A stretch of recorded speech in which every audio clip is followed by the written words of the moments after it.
അള്ളാഹുവിന്റെ ദീനിന്റെ ഉലമാനെ കുറവാക്കുന്നവരാണോ, അത്തരക്കാരുടെ ആഖിബത്തിനെ കണ്ടറിയണം. ഈമാന് കോട്ടം തട്ടുന്ന വിഷയമാണ് ആലിമീങ്ങളെ താറടിക്കുക എന്നുള്ളത്. അതുകൊണ്ട് ഒരൊറ്റ ആലിമിനെയും കുറവാക്കി പറയണ്ട.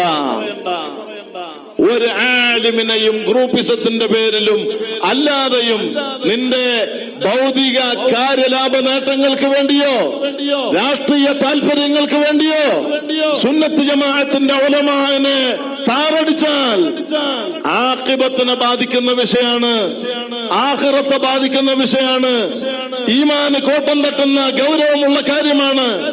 വളരെ സൂക്ഷിക്കണം, വളരെ ശ്രദ്ധിക്കണം. അള്ളാഹുവിന്റെ ഹബീബായ സ്വല്ലല്ലാഹു അലൈഹി വസല്ലം തങ്ങളുടെ ബ്ലഡ് രക്തം ശരീരത്തിൽ നടക്കുന്ന മഹാന്മാരായ സയ്യിദന്മാർ ഒരു തങ്ങന്മാരെയും കുറവാക്കി പറയണ്ട.